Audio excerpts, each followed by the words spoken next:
was in March 14th. It was interesting. Actually, the Friday before that, March 14th was on a Tuesday. The Friday evening prior to that Tuesday, my wife's grandfather's birthday is on the 14th of March. And so, being on a Tuesday, we had his party on a Friday. And we was at a little church because her grandfather was a Pentecostal preacher. And so we was at this little fellowship hall. And my daughter, Jessica, fell. She was playing with the kids and fell and really hit her head hard against concrete. And I remember I was concerned. And I sat up a lot because, they say, watch your children when they get a head injury. So I remember sitting up several hours that night, just watching her, making sure she was okay. But little did I realize that just a few days later, I was really going to see what a head injury was. And what happened on that day, it was March the 14th, it was on a Tuesday. It was the first warm day of spring in our area where you start warming up and the birds start chirping, so everything was starting to come alive. It was that time of year. And I remember that Tuesday being a particular sunny day, just a real, where you kind of break out of the gloom of winter. And seeing, everybody was excited and spring was in the air. It was that kind of feeling. And I had a dentist appointment. And so my wife had took Jessica, who was the only child we had at the time, to her cousin's house to play. And I remember coming home early that afternoon from work. Jessica come running out on the front porch and jumped up on the rail. And she said, Daddy, I'm going over at Matthew's house to play. And I said, oh, I'm so happy, you just have a good time. She said, I will, Daddy. And little did I know before that night was over, our lives would change so much. So they go to Matthew's house to play. He was her cousin and he was about the same age. And Cheryl's daddy picked me up and we'd just run some errands around town. And so we all ended back up that afternoon after I left the dentist at Walmart. And Walmart was they was closing out the store. The Walmart was at the end of Lakecrest. Cheryl's daddy lived on Lakecrest Drive. And the Walmart, the road come down and actually come into their parking lot and went out on the main highway. And so they was at Walmart because it was a clearance and they was moving to a superstore. We're going to open up a new store. And so they were just selling a bunch of stuff. So my wife, her mama, her sister, just about the whole family was there at Walmart. Well, Cheryl's daddy had come and got me. He had borrowed my van to do some things while I was at the dentist. So he come and picked me up. And we was going to his house to take him home. And he told me, he said, Cheryl and them's in Walmart. I said, you want to stop and see them? I said, yeah. So we pulled into Walmart and we went into the store. And so everybody was buying stuff, And I was walking around looking at some things that was on clearance. And I come back around and I asked my wife, I said, where's Jessica? And she said, Daddy took her and Rachel to get Rachel's Girl Scout money. Rachel was his youngest daughter. My wife, Cheryl, was the oldest. And Rachel was the youngest. She was 8. And said she took her. She had sold 450 boxes of Girl Scout cookies, quite a bit of money. And he didn't want her. He wanted to make sure the money got turned in. So he took Jessica with him. And the neighbors said they saw them come out of the house and get in the car. And they all got in the front seat and backed out the driveway.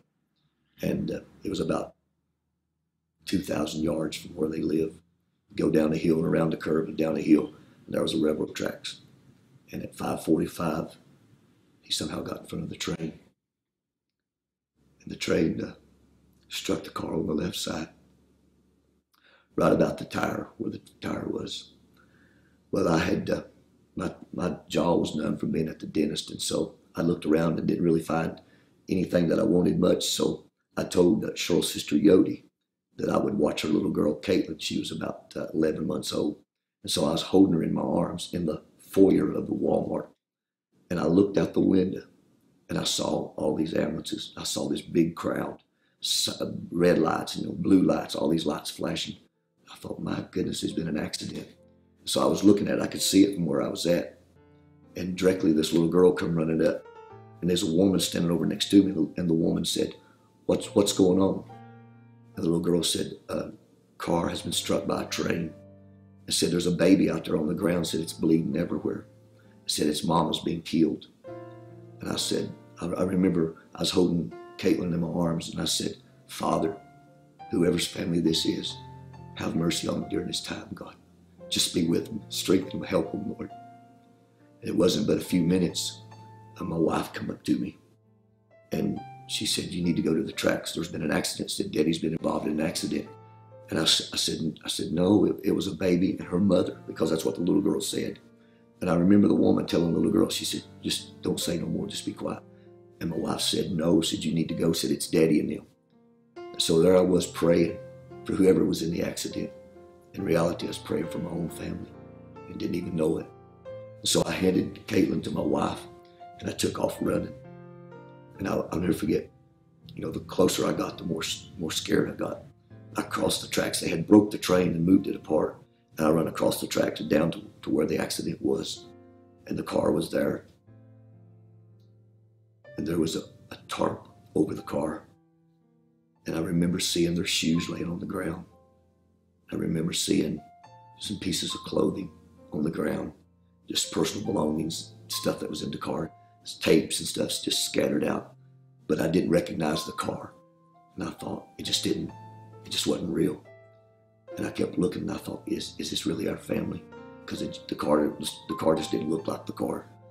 And then I looked at the front of it, and I'll never forget, I saw the Malachi 4 license plate. "Behold, I send you Elijah." And I knew it was them. So I go running up to a volunteer fireman that was standing there. And I told him, I said, "This is my family."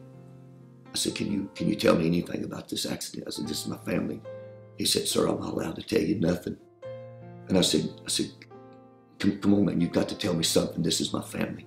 He said, "You need to go talk to the deputy." So I went running to the deputy sheriff. And I said, "Sir, I'm Darrell Ward. This is my family." I said, "Can you tell me anything?" He said, "Well, we have 2 that are living, and one of them's dead." And I said, "Which one's dead?" He said, "One of the girls." And I said, "Which girl?" He said, "Which girl is yours?" I said, The baby is mine, the little one. She belongs to me." He said, "Well, she's living." Of course, that meant Rachel was dead. And so at that time, I think it was Cheryl's sister that came next across the railroad track, and she just started screaming.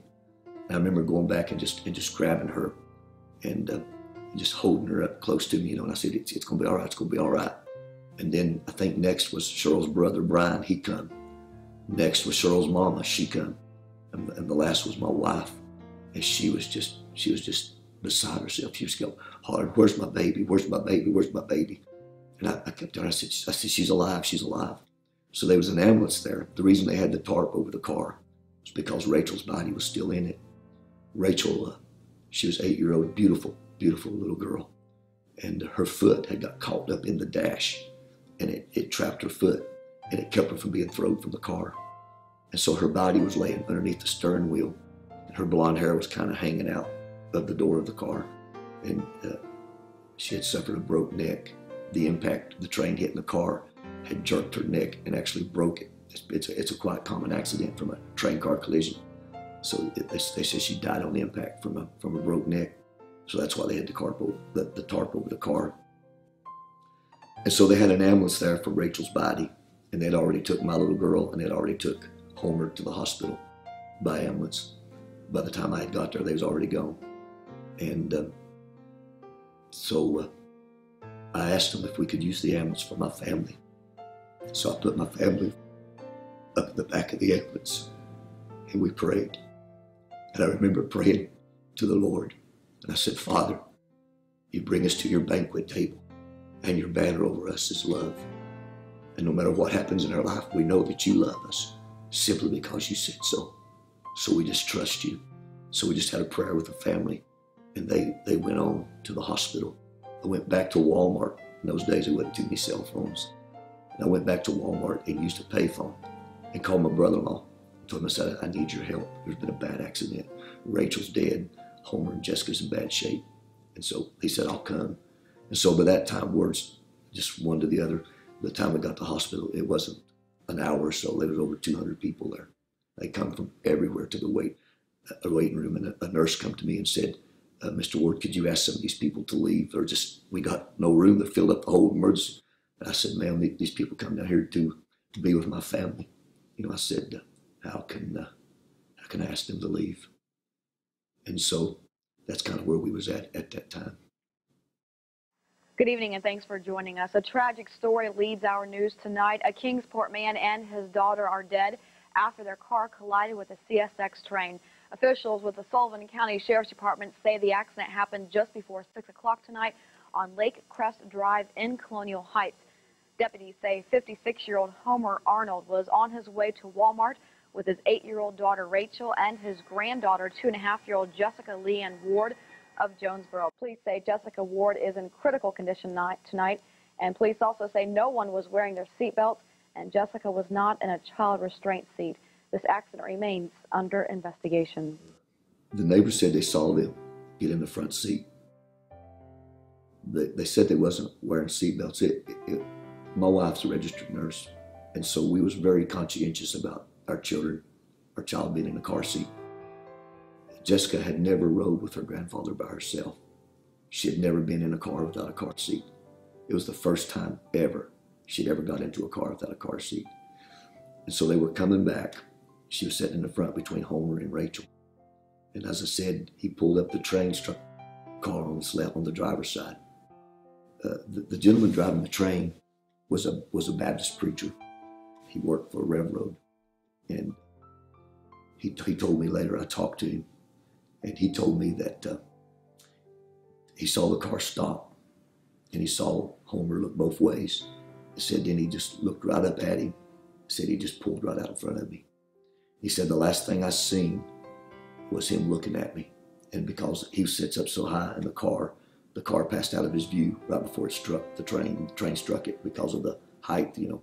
So he said the last thing I saw was him looking up at me, and then I felt the impact of the car. And the train took the car with it, and then it kind of disengaged from the train and flipped up in the air and hit the ground and started rolling. There's a little girl that was playing in the backyard of this house where the car come to a stop, because it was in the area where they lived. And the little girl was 8-year-old. Her name also was Rachel. And her mama saw the accident, and she saw the car, and she started screaming for her daughter to run. And so her daughter was running, and the car was rolling behind her as she ran. The car went up in the air, it started flipping, and it hit the ground, it started rolling. And it rolled all the way down off the bank into their yard. But when the car flipped, from what we understand, Cheryl's daddy had come out of the car. He was thrown from the car.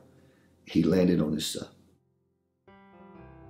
belly, and his hands and arms was up underneath him. And the engineer said he actually saw him sliding on his stomach, and he struck a wood pile with his head. And that's actually what killed him. He had a severe brain injury from the striking the wood pile. As I said, Rachel was trapped in the car and was able to come out. It broke her neck. Jessica, she was 2.5-year-old at the time. She was riding in the front seat. She had on a little pair of white sandals.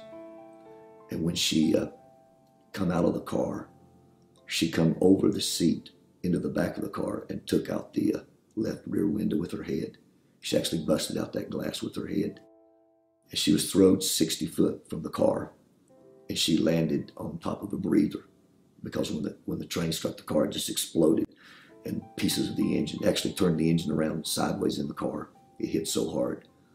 And she was laying on the breather, and a guy by the name of Craig Morgan was the first one on the scene.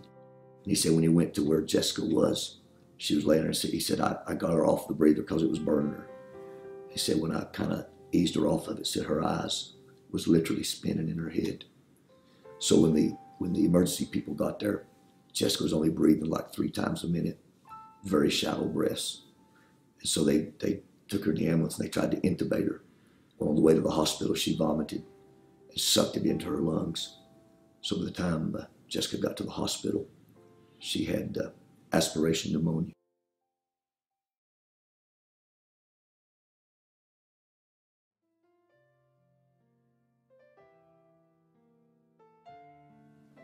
So we really didn't know the extent of her injuries until we was able to get to the hospital. And when we got to the hospital, I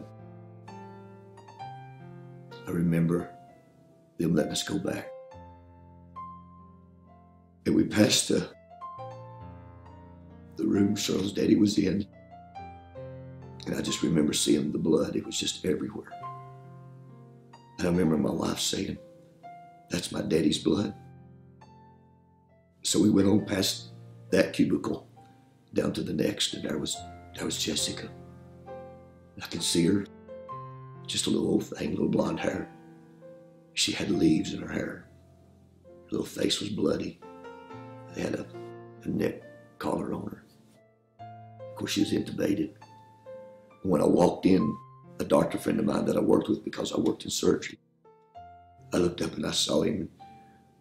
He said, "Oh my God, darling." I said, "Please don't tell me this is your daughter." I said, "Mark, how bad is she?" He said, "I'm sorry." I said, "I'm so sorry." He said, "She's just hurt too bad to live." She's just got too many injuries. And I said, "What are you looking at?" He said, her right femur is completely broke. He said, she's got shocked kidneys. She's bleeding from her kidneys. She tore her spleen. She's bruised her heart. She got pulmonary contusions, which means she tore her lungs. Her teeth come through her jaw, cut through her jaw. And he said, she's got pneumonia. He said, but Darrell said, the biggest thing is her head. He said, she's got severe brain injury. He said, it's so bad, it's affected so much of her brain. We just don't see how she can live. He said, I'm so sorry. And so that's kind of what we was left with that evening, you know. Well, a Jonesboro girl continues to fight for her life tonight. Jessica Leanne Ward is in critical condition at Holston Valley Hospital. Now, she's the only survivor from last night's fatal car train accident in Colonial Heights. Homer Arnold and his 8-year-old daughter Rachel were killed in that accident. Police say Arnold crossed the tracks into the path of an oncoming train, and officials say no one in the car was wearing a seatbelt. They put us in a room down below with Jessica, and it was just a hospital bed, so me and my wife was laying in bed and she was crying. And my wife said, I've lost my daddy, and I've lost my sister. And she said, if Jessica dies, she said, I'll die. And I know she meant it. I just knew that the brother man said Jesus died from a broken heart. And I just know that she, I'll just never forget her saying that.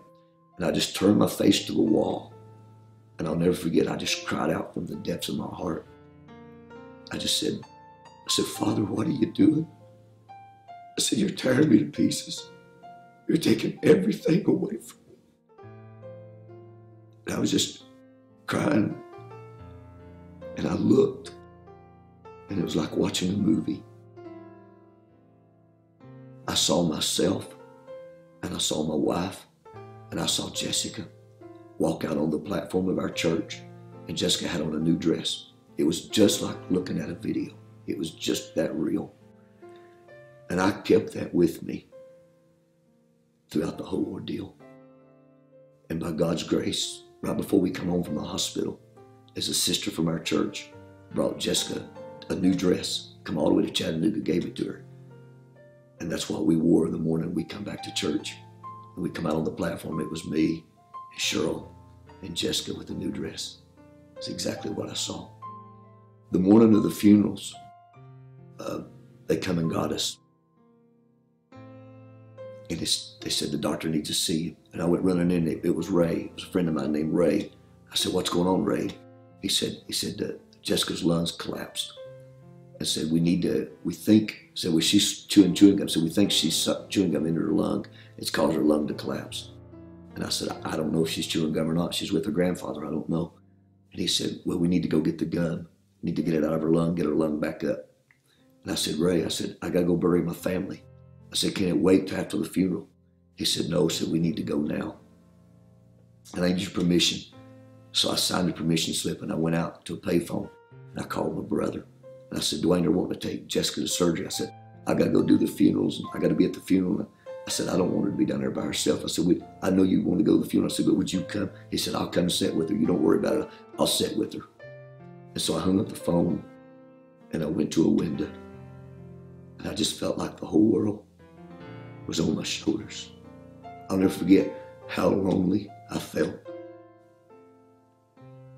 I just looked out the window and I said, Father, I said, Jessica's hurt really bad. And I said, she's hurt more than I can do anything. There's nothing I can do to help her. I said, so I give her to you. I said, if you take her life, I'll love you as much as I ever loved you. I'll preach as hard as I ever preached. I said, but if you'll let my baby live, I'll try my best to tell the world what you did for her. So I go to the funeral. I pull Brother Donnie Reagan off to the side. I said, I want to take Jessica to surgery. I said, would you pray with me, Brother Donnie? I just need prayer. So we just went to a corner and prayed. And I go back. After the funeral, I thank the people for coming. I go back to the hospital, and I was sitting in the waiting area, and my wife stayed because of the people that come for the funeral. She stayed, and she said, I'll be on after a while. So I was sitting in the waiting room by myself, and all of a sudden this warm feeling come over me. Just a feeling like you never want to leave. So sweet. And a voice spoke to me and said, your daughter shall live. And she started getting better. That was, I can't remember exactly how many days. I know she was on life support for 11 days. But that anchored him. Though I seen no sign at that time, absolutely no sign. It was weeks and weeks before she ever, your children bump their head and they cry and you think they're hurt. But I realized a child can be hurt so bad they can't cry. And she was hurt so bad she couldn't even cry. And it was weeks and weeks. I mean, I'm talking 4 weeks, maybe 5 weeks after the accident before she ever really started making a cry. Just trying to go from memory. Maybe the times are not exactly right, but I do know it was just a period of time that she made no sound at all, But yet I had that in my heart that she would, And then slowly, they wanted to take her off life support. She was swollen, and her throat was swollen real bad. So they told us, they said, Mr. Ward, if we take her off, if we take the tube out of her throat, and we can't get it back down, and we can't do a trach on her, said, she'll suffocate. So we'll do what you want. Do you want us to try, or you want us to leave her on the ventilator? Well, Brother George Burcham, he's gone to glory now. But Brother George Burcham was the one that Brother Branham went to his house. And Brother Branham talks about he didn't want to sit on his furniture because of his antiques. Brother Burcham had a cheese factory or something like that. But he had a shirt that Brother Branham wore, and he sent that shirt to me. He told me, he said, you take that shirt and you lay it on that little girl, and don't you look back. And so that night when I had the shirt, Brother Donnie Reagan and some of the deacon brothers come, and we just laid the shirt on Jessica and we prayed. Well, about 2 hours after, that's when the doctors come and said, we want to take her off the ventilator. Said, it's totally up to you. And I'll never forget in my flesh how scared I was. But I thought, Brother Burcham said, you lay that shirt on her and you don't look back. And so I told him, I said, sir, take her off. And when they pulled the tube out, I'll never forget the noise she made. It was just a horrible noise. Just like that. But by God's grace, she never went back on the ventilator. She stayed off of it. So that was actually the first sign of doing something that they said, I guess that was the first sign we had of her coming back the other way. Dear Kai, it's your dad. Honey, you are so beautiful. Daddy sure does love you. Doctors keep telling me you're going to have problems, but I keep telling them that God's going to heal you. I can't wait till me and you and Mommy come back to show them that we serve a living God. You're a miracle in the making. Daddy's still waiting to hold you. Mama got to hold you today. See the picture. But I will get too soon. I love you. It will be a miracle tomorrow. If not, the next day. Love, Dad. Day 14, 2 weeks after the wreck. Still, we wait.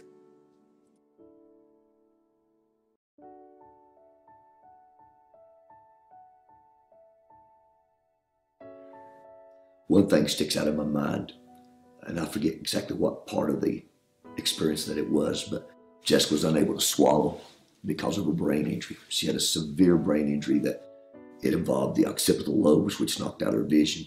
She also had brain shearing, where her brain struck the front of her head and it tore the brain. And so she had blood on the brain. She had brain shears, but the biggest part of the brain injury was at the cerebellum. It involved the occipital lobes. And that had been, it's a condition called flash edema, where they hit the ground and the brain swelled and it pinched the blood supply off to the brain. And as a result of it, that tissue died.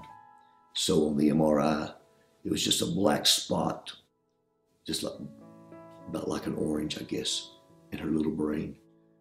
Just a dark shadow, and that was dead tissue. So they told us, said, Mr. Ward, that's why she'll never be able to see. It's because of that.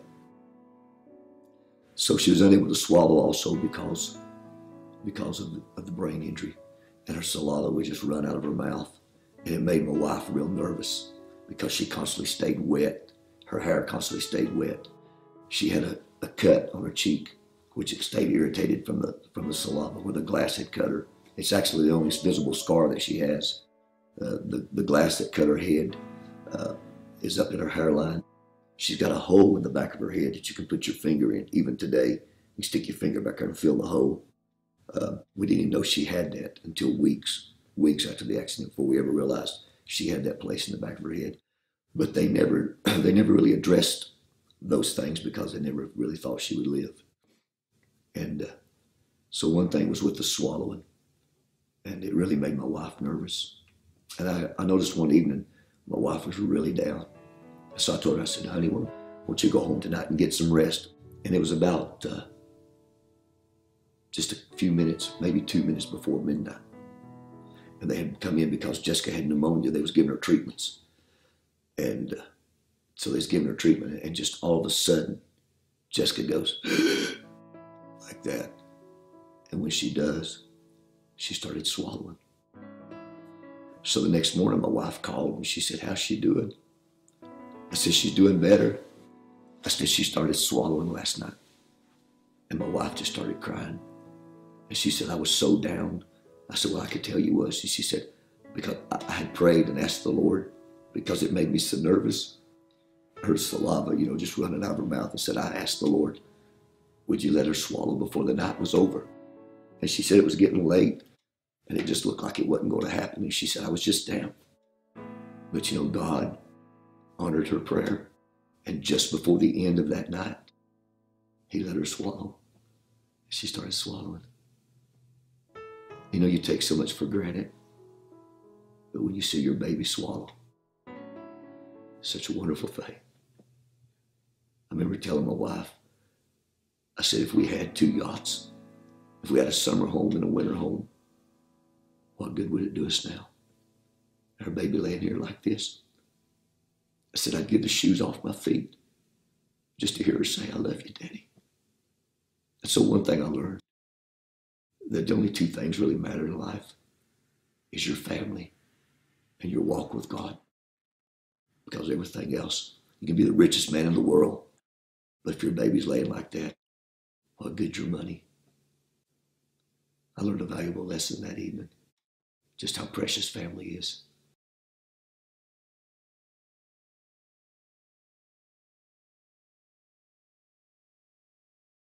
Then they transferred us by ambulance to Chattanooga.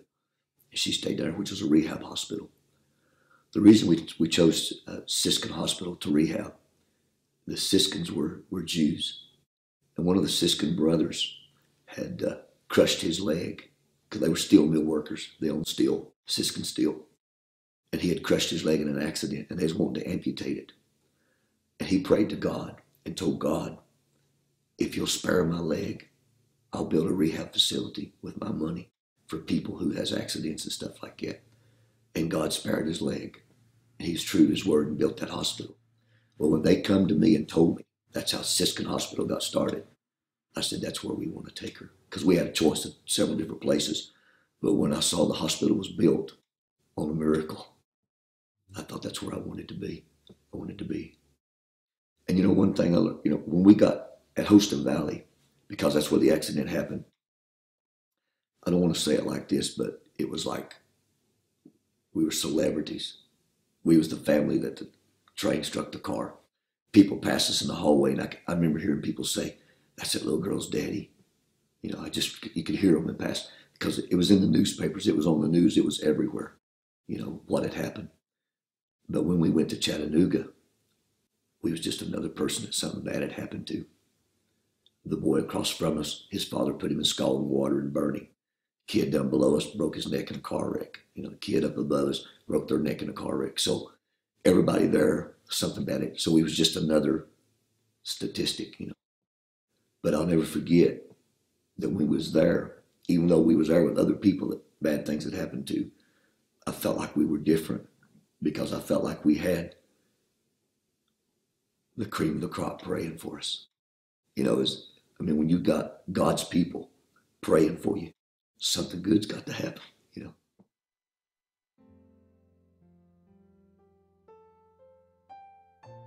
The accident happened on, of course, March 14th, and then it was April the 12th was when she said her first word.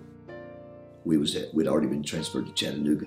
We went to Chattanooga with a child who couldn't see and couldn't speak, couldn't sit up. She had no control over her body. If you raised her up, she was almost like a rag doll. Her arms just fell any direction they wanted to fall. Her legs went any direction. She had no control over her body at all. So that's what we had when we got to Chattanooga. April the 12th, I believe it was the 12th, that she spoke her first word. The first word she said was "Mama." And my wife was in the bathroom and missed it, but I was holding her. She wanted to sit up, but she wasn't able. And so they had a little, because she was just a baby, she's almost 3, so they had her like in a baby type crib with metal rail sidings. And Jessica wanted to sit up, but she wasn't able to sit up. But she wanted to sit up. And so I would hold her up with my hand on her back and my hand on her chest. And I would hold her until I just couldn't stand to lay across that rail anymore. And I would go around to the other side and hold her until both sides of my ribs were so sore I couldn't hardly touch them. So along about that time in April, it was Easter. And I actually have a picture. My Uncle Calvin come down, the one that told me about Cheryl, my wife, and my Aunt Ruth, they come down. My mom and daddy come down for Easter to Chattanooga, and we went out to a little rose garden. And they built a wheelchair for Jessica. And because she had no control of her body, we actually got pictures of the chair, but it supported her neck, it supported her ribs, supported her legs and her ankles. It was just a little old blue wheelchair. And she was blind. She couldn't see, couldn't walk. And we rode her out to the flower garden, and we stood around her, and we sung Amazing Grace. And had a little church service that morning for Easter with my baby.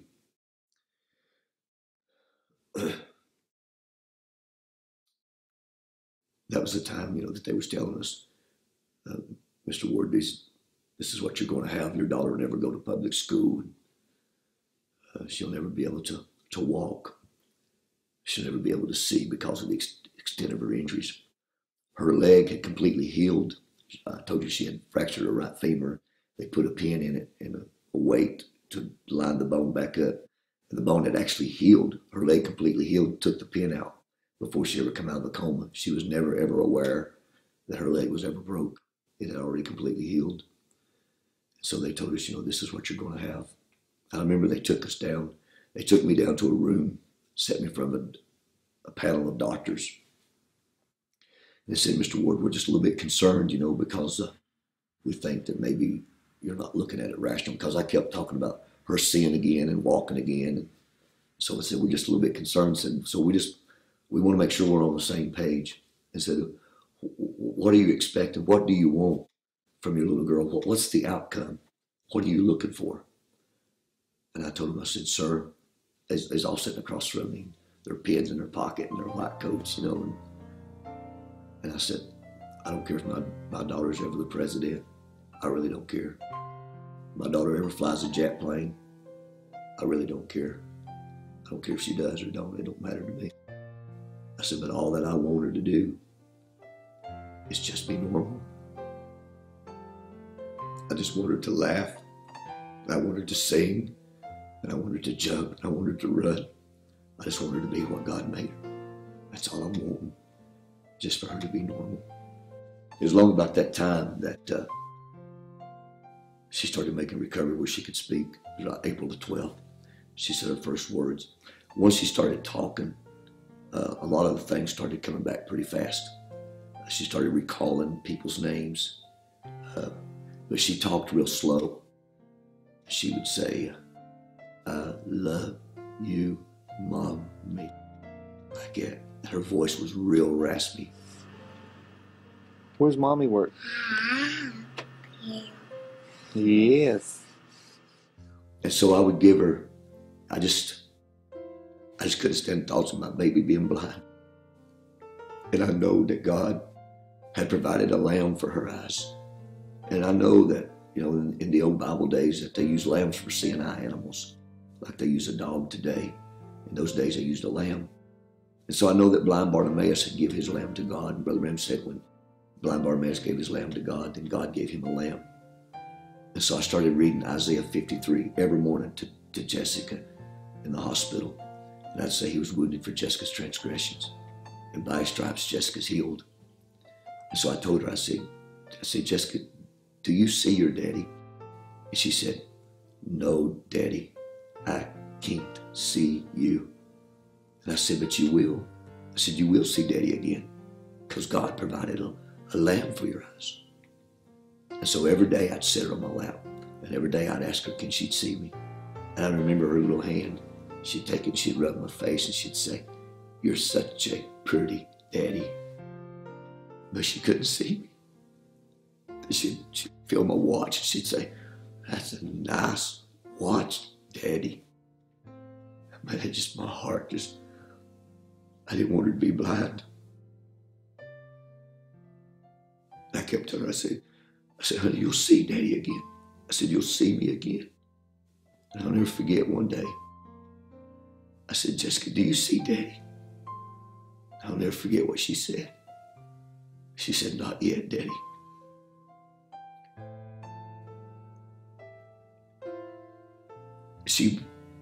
She believed what Daddy told her, that she would see again because Daddy said so. And it just gave me such a revelation. And I thought, why can't we believe our daddy like she believed her daddy? Because God says in his word, I'm the Lord thy God who healeth thee. I'll never put more on you than you're able. All these promises that Daddy said, if we could just believe them like a child, believe me, you know. And that just really gave me a new understanding, I suppose, a clear understanding of the Bible, of what that means, of that childlike faith, to just simply take Daddy at his word. No emotion, not one shred of evidence, but simply because Daddy said so, you know. And so I forget the exact date that it happened, but we took Jessica into a room to give her a bath. And she had a feeding tube in her stomach because she was unable to swallow. And so anytime they put a feeding tube in, they have to keep it for 6 weeks. They can't just put one in one day and take it out the next week. So she needed the feeding tube for probably 4 weeks. But towards the end, before they took it out, she was actually starting to eat some on her own, but she still had the tube in her because they have to keep it there for 6 weeks. And so they actually took it out right before we come home from Chattanooga. And so we took her to this room to give her a bath. And I just reached over and flipped the light switch off. And when I did, she said, whoa, it's dark. And I told my wife, I said, did you hear what she said? So I flipped it back on, flipped the light back on. She said, there it is. And that was the first evidence that she was seeing. And by the next day, she could see walls. She couldn't see small stuff, but she could see, you could get her right up and she'd see the wall. She could see it was something big, and doors, it's just something big. And by the third day, it was like her vision just goes like that. And by the third day, she was seeing. It was very emotional. They called me from a place that teaches you how to raise a blind child. And they said, Mr. Ward said, we're going to teach you how to raise a blind child. And so I told them, I said, Jessica's seeing real good. And they said, well, that's nice, Mr. Ward, but we'd still like to come out. And I said, she saw a bug on her slide. This was after we come home. I said, she saw a bug on her slide. And that woman said, what'd you say? I said, she saw a bug on her slide. And she said, "You're kidding me." I said, "No, ma'am." I said, "I told you she was seeing real good." So they said, "Well, we'd still like to send someone out." And I said, "Well, that's fine." So they come out, and this woman sat down on the floor with Jessica and did some tests. And she told me 3 different times, she said, "Mr. Ward, you are a blessed man." I said, "Yes, ma'am, I know. I know I am." Because God provided a lamb for her eyes. That was the greatest thing, is her vision. To me, it was just something personal. But she actually started walking. She started talking, started eating. She started doing all those things before her eyesight came back. That was the last thing that came back, was her eyesight. So when we came home on May the 17th, she was seeing. In fact, we have some video of her coming home, and we bring her up to a sign that's got a Barney, a purple dinosaur Barney. And she walks up to the sign and she says, "Barney," and everybody was just, and I remember we took her back down to Chattanooga for a checkup. And the biggest question down there was her eyesight. Everybody was just really concerned. And when the elevator door opened and we walked out and everybody saw us, because they just become like family when you stay that long at a place, And so they saw us and they all, "Oh, Jessica, Jessica," And they said, "Can she see?" As first, "Can she see?" And I had my keys. And I just pitched them out on the floor and I said, "Jessica, get Daddy's keys." And when she went over and picked up those keys, that place, people started crying and screaming and clapping and jumping and hugging one another. It was a very emotional time, that God had opened her eyes and allowed my baby to see again. Story that started off in tragedy has come to a close in perhaps the best possible way. 2 months ago, a car oncoming train in Kingsport. An 8-year-old girl and her father were killed. The only survivor was Jessica Ward, someone who proved tragedy can't break the spirit of a little girl. Just one day, over 3 years old, and this little girl doesn't know how close she came to losing her life.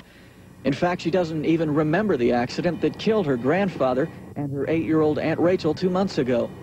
She spent 2 weeks in a coma and 5 weeks at a rehabilitation hospital in Chattanooga.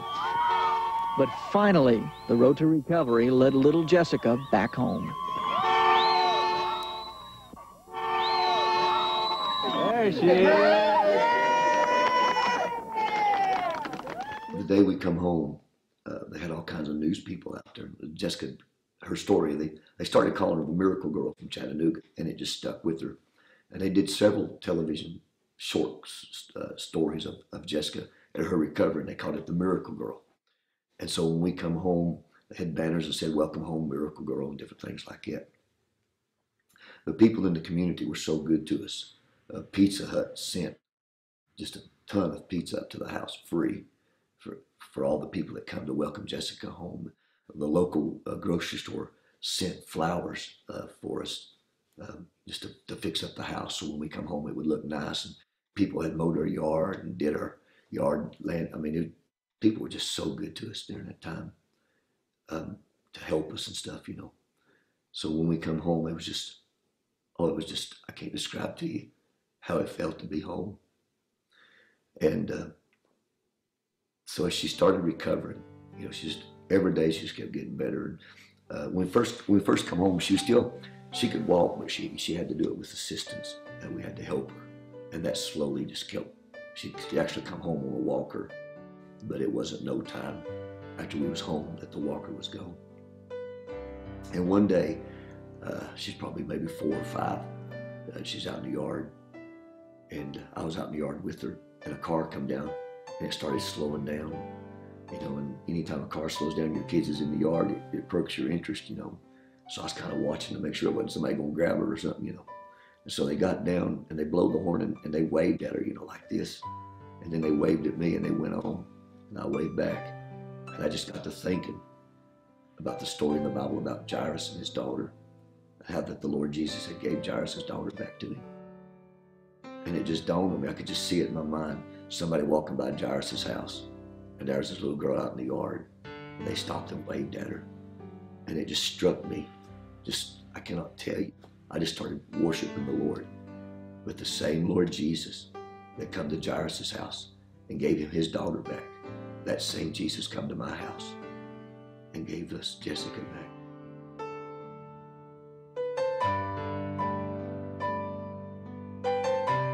Of course, being a preacher, a full gospel preacher, before the accident, I preached on a God that heals, preached on a God that delivers. I preached those things, and I believe those things. But after going through the trial, I know, I don't know any other way to say it, I know that he's real. It's like the Hebrew children, they said, we know God's able to deliver us, but whether he will or not, that we do not know. But we do know that he's able. But after they was thrown into the fiery furnace and God came down and delivered them, they said, we know God delivered us. And the trial of going through with Jessica, it made God more real than he ever was before the trial. I'm really not good with words, but in my feeble way of trying to describe it, he was more real after the trial than he ever was before the trial. I know God was a healer. I preached God was a healer, but now I know God's a healer. I know God opens blinded eyes because I see it every day. I know God makes the lame walk because I see it every day. And people say, oh, she just wasn't hurt that bad. But she was hurt that bad. Matter of fact, she's hurt so bad that they told me, if you're ever in a strange town and Jessica gets sick and they do a CT scan or an MRI on her head, do not let them operate, because as soon as they see her brain, they want to operate, because her injury was so bad that when the swelling went down, it left a big area in her brain. And they said because of that area, they would want to put a shunt in her. And they said, do not let them do that. So, it's not like you put up the x-ray and she's got a normal brain. If you put up the x-ray and saw it, a doctor would want to take her to surgery. But I don't look at the MRIs. I don't look at the CT scans. I just look at what I've got, And one day, Jessica come through the house, and where they put the feeding tube, she had a scar. And I always told her she was special because she had 2 belly buttons. And I always told her she was twice given. That God gave her to me at birth. Then when she got hurt so bad, God gave her back to me again. So I always tell her, Jessica, you're twice given to me. But she come through the house one day and she said, Daddy, so when's this scar going to go away? And I said, honey, that's going to be there for a while, but it'll be okay. So she's running through the house playing. She's probably 6-year-old, something like that. And I was sitting at the table and I was reading Genesis 24. I'll never forget it. Studying for a message. And I just laid my head down on my Bible and I said, Father, I said, I know you can take that scar from her body. And you've done so much for her. It would be wrong for me to doubt that you couldn't do that. I said, I know you can take that scar from her. And it just seemed like a warm feeling come over me. And a voice, it wasn't an audible voice, but something just spoke in me. I said, I could take that scar from her. And I just kind of laid there and I never moved. And it seemed like forever.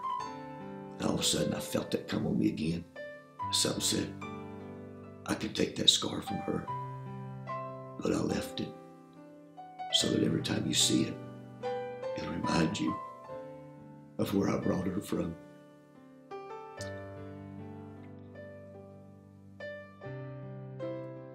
He brought her out of darkness. I remember she's in a coma. I used to sing a little song to her. I'm wishing for the one I love to find me today. And I used to tell her, I said, Jessica, come out to where Daddy's at. I said, I can't come in and get you, baby. I said, well, come to Daddy. Come back to Daddy. And the Lord Jesus brought her back to me. Today, Jessica's 20-year-old. She graduated from high school with honors. I feel like she's a beautiful young lady. She's real quiet. She don't say a whole lot. I don't like to talk about the accident. I'm just so grateful to have her. Just so grateful to have her.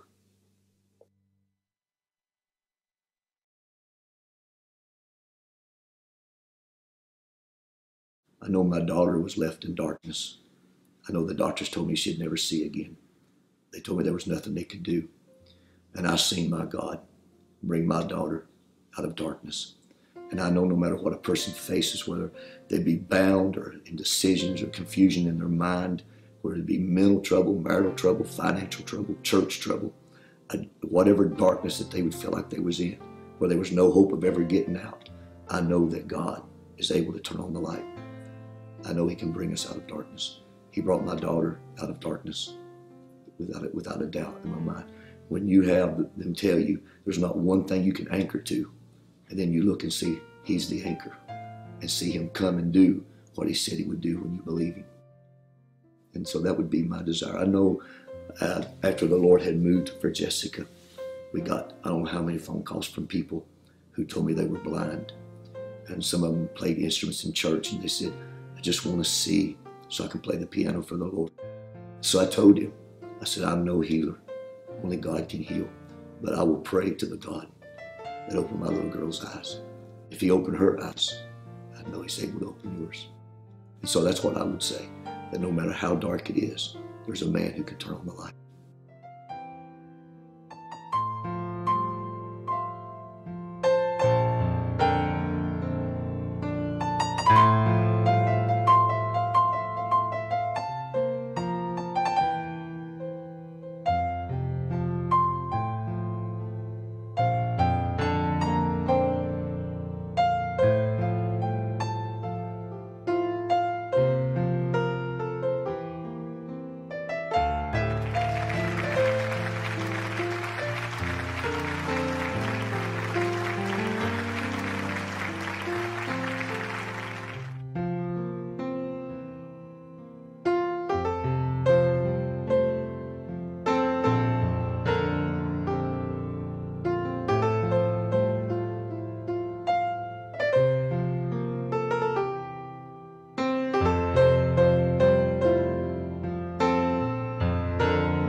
Hi, I'm Jessica Ward. I serve an awesome God. Thank you for watching my video.